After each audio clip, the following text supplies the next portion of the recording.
Assalamu alaikum wa rahmatullahi wa barakatuhu. Welcome back to Refresh Your Iman with Shifa Simab. तो आइए अपने इस class में refresh your ईमान में हम आगे बढ़ें और सीरत नबी में हम जानें हुजूर सल्लल्लाहु अलैहि वसल्लम के ख़ानदान के बारे में। बिस्मिल्लाहिर्रहमानिर्रहीम। ख़ानदान। आप सल्लल्लाहु अलैहि वसल्लम का ख़ानदान आपके परदादा हाशिम के निस्बत से हाशमी कहलाता था। इनको कुस्सई के मुनासिब में हाजियों की मेज़बानी का मनसब हासिल हुआ, जो इनके बाद इनके भाई मुत्तलिब की तरफ मुंतकिल हो गया। मुत्तलिब के बाद फिर हाशिम की औलाद को यह मनसब हासिल हुआ और इस्लाम की आमद तक उन्हीं के हाथ में रहा। हाशिम अपने ज़माने के सबसे अजीम इंसान में शुमार हुए थे। उन्हें वादी बतहा का सरदार कहा जाता था। आप लोगों को याद है ना, हाशिम कौन थे? हुजूर सल्लल्लाहु अलैहि वसल्लम के परदादा। तो उन्हें क्या कहा जाता था? उन्हें वादी बतहा का सरदार कहा जाता था। क्यों कहा जाता था? क्योंकि वह रोटी तोड़कर गोश्त और शोरबे में भिगोते और लोगों के खाने के लिए छोड़ देते थे। चूंकि अरबी में इस तरह की चीज को तोड़ने को हश्म और तोड़ने वाले को हाशिम कहते हैं, इसलिए इनका नाम हाशिम पड़ गया, वरना इनका असल नाम उमर था। कुरैश तिजारत पेशे थे। हाशिम ने इनके लिए जाड़े में यमन और गर्मी में शाम का तिजारत सफर मुनज़्ज़म किया और इसके लिए दोनों मुल्कों के जिम्मेदारों से जमानतें हासिल की। इस सफर का जिक्र कुरान मजीद के सूरह कुरैश में अल्लाह ताला के एक बहुत बड़े एहसान के तौर पर किया गया है।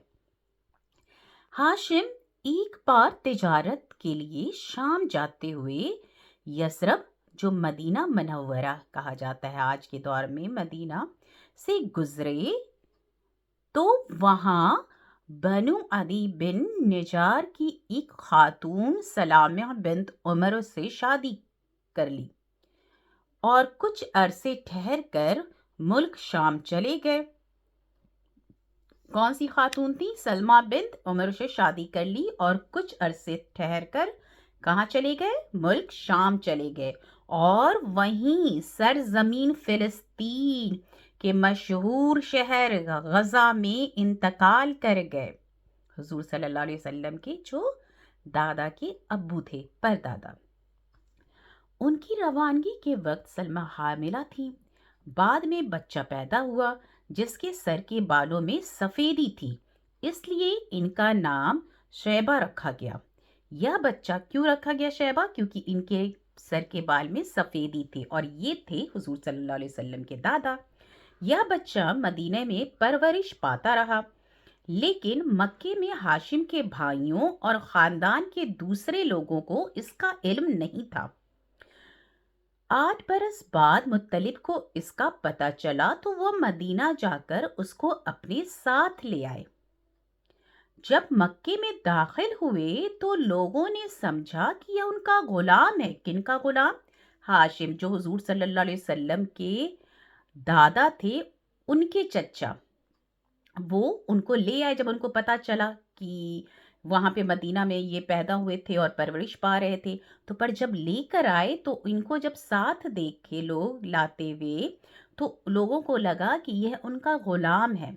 चुनांचे अब्दुल मुत्तलिब मीन्स अब्दुल का गुलाम, मुत्तलिब का गुलाम, मुत्तलिब का गुलाम कहने लगे, अब्दुल मुत्तलिब कहने लगे। बिला आखिर इस नाम से वह मशहूर हो गए।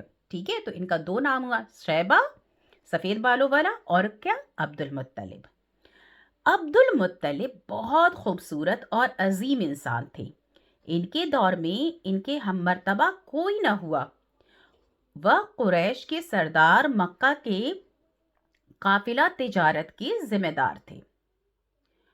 खुद साख्ता इस कुदरत रखते थे कि इनका लक़ब फ़य्याज़ पड़ गया था। इनके दस्तरख्वान का बस खुर्दा मिस्कीनों, जानवरों और चिड़ियों के खाने के लिए रख दिया जाता था और इसके बिना पर इनका यह عرف بن گیا تھا کہ زمین پر انسانوں اور پہاڑوں کی چوٹیوں پر وحشی جانوروں اور چڑیوں کو کھانا کھلانے والا۔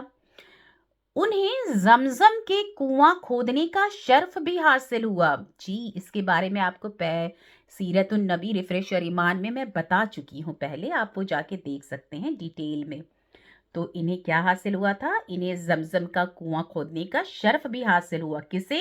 حضور صلی اللہ علیہ وسلم کے دادا عبد المطلب بن صیب اور عرف صیبہ۔ اس کنویں کو بنو جرہم نے مکے سے جلا وطن ہوتے وقت پاٹ دیا تھا، یعنی چھپا دیا تھا اسے، کیونکہ اس وقت بہت زیادہ برائی پھیل رہی تھی اس وقت، ٹھیک ہے؟ تو اس وقت سے اس کی جگہ نامعلوم چلی آ رہی تھی۔ عبد المطلب کو خواب میں اللہ تعالیٰ نے اس کی جگہ بتلائی گئی اور کھودنے کا حکم دیا گیا۔ انہوں نے کھودا تو وہاں پر کنواں جو تھا برآمد ہو گیا۔ انہی کے زمانے میں خانہ کعبہ پر ہاتھی والوں کا حملہ واقعہ پیش آیا تھا۔ اب یہ ساری چیزیں حضور صلی اللہ علیہ وسلم کے آنے کے پہلے یہ ساری چیزیں ہو رہی تھی۔ آب زمزم کا کنواں مل گیا دوبارہ واپس، اور پھر کیا ہوا تھا؟ ہاتھیوں کے اسی زمانے میں کعبہ جو ہے نا، خانہ کعبہ پر ہاتھی والوں کا حملے کا واقعہ پیش آیا تھا۔ یہ سب حبشی تھے، جو حملہ حبشی تھے۔ ان کے سردار کا نام ابراہہ تھا، جو یمن پر قابض اور حکمران تھا۔ وہ خانہ کعبہ ڈھانے کے لیے 60,000 کا لشکر جرار لے کر آیا تھا، ہر لشکر لے کر آیا۔ لیکن جب مکہ کے مشرق میں مزدلفہ اور منا کے درمیان وادی محشر میں پہنچا اور مکہ پر حملہ ور ہونے کے لیے تیار ہو گیا، تو اللہ تعالیٰ نے اس کے لشکر پر چڑیوں کا جھنڈ بھیج دیا،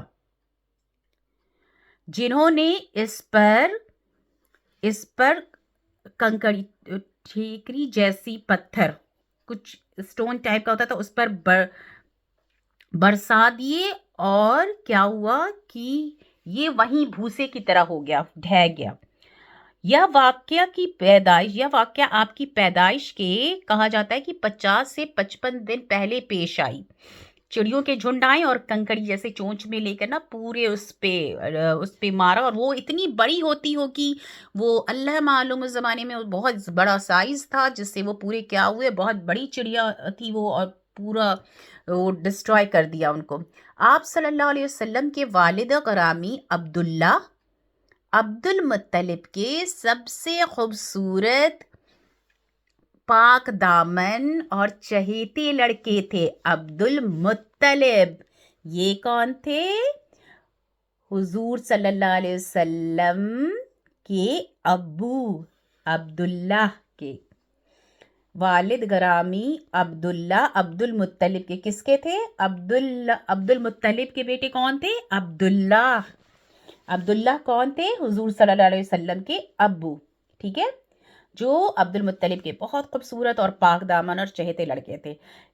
انہیں ذبیح بھی کہا جاتا ہے۔ کیوں کہا جاتا ہے ذبیح؟ آئیے میں آگے بتاؤں۔ اس کی وجہ یہ ہے کہ زمزم کی کھدائی کے دوران میں جب کنویں کی نشانات برآمد ہوئے تو قریش نے بھی عبد المطلب کے ساتھ شرکت کرنا چاہا۔ سارا کام کس کی ذمہ داری پہ ہو رہا تھا؟ عبد المطلب کر رہے تھے ساری چیزیں، کنواں کا برآمد ہونا، خواب دیکھنا اور برآمد کرنا، پر یہ بھی بیچ میں پھر آ گئے قریش جو تھے، ہے نا۔ تو پھر کیا ہوتا ہے، اور اس کے لیے ان سے جھگڑا کیا، جو بڑی مشکل سے سالو ہوا اس ایشو۔ یہ دیکھ کر عبد المطلب نے نظر مانی کہ اللہ اگر ان کو 10 لڑکے دے دے اور ہر ایک کے مقابلے کے لائق ہوں تو ان میں سے ایک کو اللہ کی راہ میں ذبح کر دیں گے۔ اب اللہ کا کرنا ایسا ہوا کہ ان کی یہ مراد پوری ہو گئی، چنانچہ انہوں نے سب لڑکوں کے درمیان قرہ ڈالا، جیسے کہ چٹ ہوتا ہے نا، ٹھیک ہے، وہ ڈالا، اور قرہ عبداللہ کے نام کا نکلا پیپر۔ لہٰذا ان کو ذبح کرنے کے لیے خانہ کعبہ کے پاس لایا گیا، مگر قریش نے انہیں روک دیا۔ بالخصوص عبداللہ کے بھائی اور ماموں سخت آڑے آ گئے۔ بالآخر یہ فیصلہ ہوا کہ ان کے بدلے 100 اونٹ ذبح کیا جائے گا۔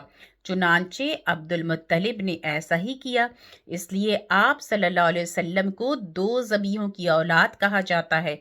एक ज़बी हज़रत इस्माइल अलैहिस्सलाम थे और एक आप सल्लल्लाहु अलैहि वसल्लम के वालिद अब्दुल्ला। इस तरह आपको 2 फ़िदिया दिए गए, आप 2 फ़िदिया दिए गए।